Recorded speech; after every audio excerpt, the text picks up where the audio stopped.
ګرانو کتونکو شهید ایسای عظمت خان چې تعلق یې تحصیل تنګي زیم ګلزیب کلي سره و نن ترهګرو وجلې شهید کړي د هغه جنازه وشوله او په زرګو شمېره کې پکې خلکو ګډون وکړو څه د هغه اخلاق څه د هغه عاجزي او څه د خپلې ډیوټۍ سره د هغه مخلصي د هرې سیاسي پارټۍ مشر چې کوم دی نو هغه یې مجبوره کړه چې دغه جنازې له رالو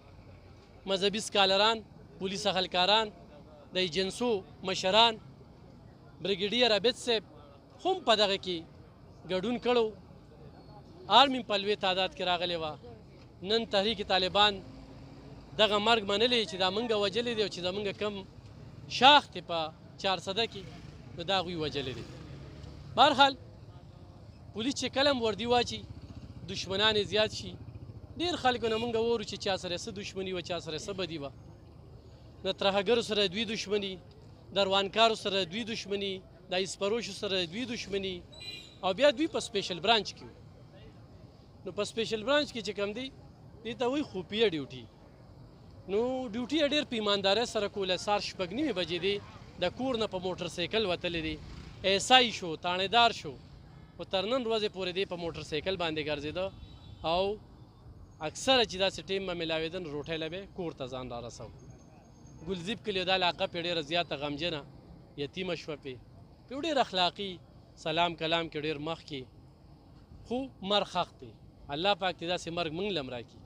چې ویا کسان به دې ځان سره بغیر څه دغه چې کوم دی جنت ته بوځي د پیغمبرانو نه پس چې کومه دویمه رتبه ده هله دغه شهید ده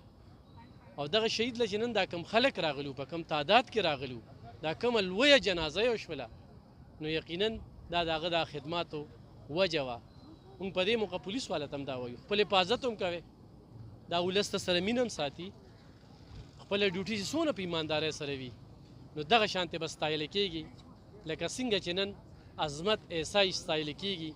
د هر چا په خولې باندې د هغه ښه ګمان ښه خبرې ښه اخلاق او داسې پولیس والا ولا د لرې پرتو سیمو نه راغلي وو چې هغوی د ضلع بدر شوي دي دې ضلعې نه بهر ډیوټۍ کوي خو په دغه جنازه کې شرکت وکړو نو دغه ذمواري چې کومه تحریک طالبان منلې ده چې دغه منګه وجلې دی دا بدرنګې پیښې زه یو مور مې اوس لیدله او ژړلې نو دغه مور دغه اوښکې به څوک وچوي هغه یتیمان بچي شپږ د هغوی څه ګناه وه داسې چا څه خونه ړنګه کړې وه چې دې ټارګېټ شو دې ووجلې شو هله خدای پاک ډېر ښه مقام ورکړ خو سوال دا دی چې ده څه ظلم کړو څه زیاتی کړو چې تاسو دې نښه کوو دا د خانمۍ تاڼۍ په حدودو کې دا شهید شوی دی او نن د ده جنازه په پولیس لاین کې 11 بجې وشوله 15 بجې دلته جنازه وشوله اوس قبر ته خاورو ته سپاري په زرګو تعداد کې چې کوم دی نو خلکو په دې کې ګډون وکړو او د هر ګوند مشران ولا راغلي وو ستاسو نه م اپیل کوو چې الله پاک دې هغه ته بخشش ور نصیب کړي الله دې د هغه خاندان ته او دا کلي ګلزیب کلي دا پې یتیم شو خدای دې دوی له هم صبر ورکړي او موږ ورسره کلک ولاړ یو د هغې بچو سره او د هغې دپاره دعاګو یو تاسو ورته هم دعا کوئ